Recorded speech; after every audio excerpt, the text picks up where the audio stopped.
Hunter Hayes seems to be the new golden boy of country music. His latest, Somebody's Heartbreak, took the top spot on the charts, giving the almost 22-year-old Louisiana native his second #1 hit.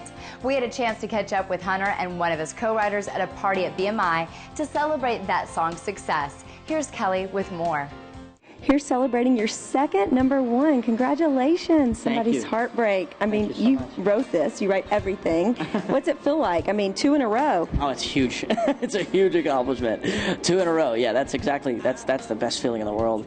To know that you could repeat it, or not necessarily repeat it, but that it worked. Because I mean, I wrote these songs, all of these for this record, several years ago.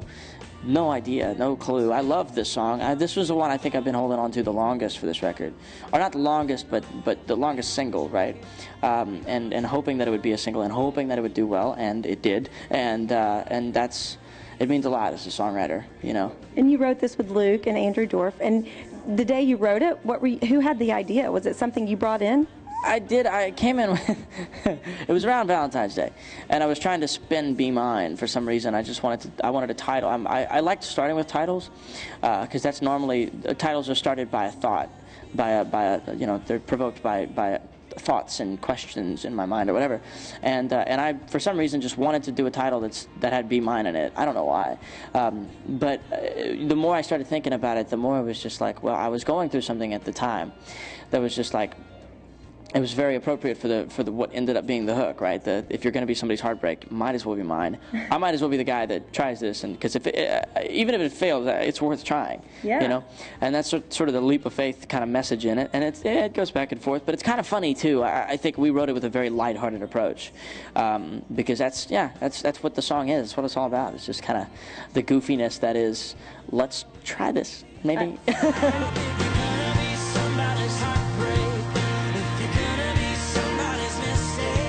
I'm here with Andrew Dorff celebrating his first #1 today as a writer. Yeah. How does it feel? I'm so proud of you.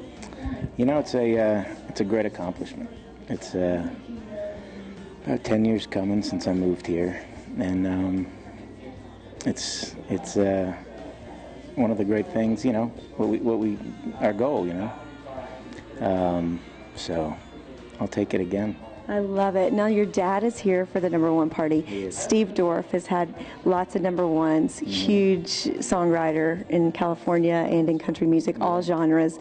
I know today must be a really special day to get to share that, and as a son to be like, here, Dad, I'm... It is. It's, I think he's had 12, so I got a ways to go, but just kind of carrying on our name through country music is, it's as special as it gets, and a great connection for the two of us. Now, I know it's been a little while since you guys wrote this song, but talk about being in the room with Hunter and what was happening that day. Yeah, that day we were in room 9 at Universal, and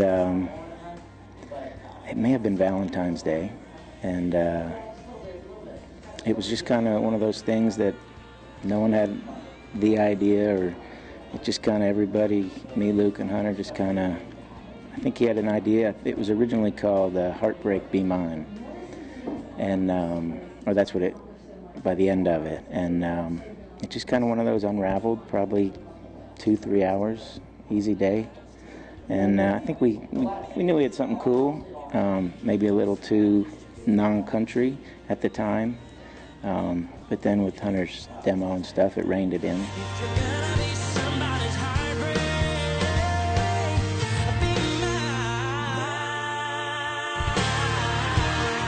I heard you say you worked this demo up several different times and arranged it differently. Yeah, drastically different. Luke did a version of it, and then I called him, and sort of my way of telling the team that I'm really into a tune is doing my demo. And I knew that I would have to do one as well anyway, just to show everybody how much I liked it, because when I heard his version, I was just like, I love this song.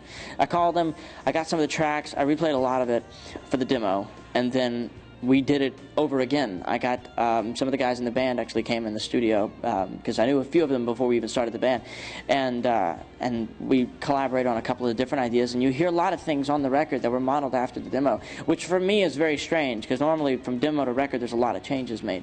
But in this particular case, solo stayed the same. All these moments in the song kept true to the demo. After experimenting a lot with the demo, I guess we had no other place to go but just let the song be the song. So yeah, but I did love the song from day one.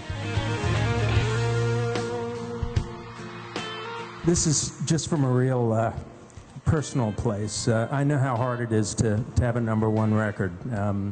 I've been very lucky, and I know how hard it is to get that first one. And I dug real hard to try to find the chart for my first #1, and just real proud of you.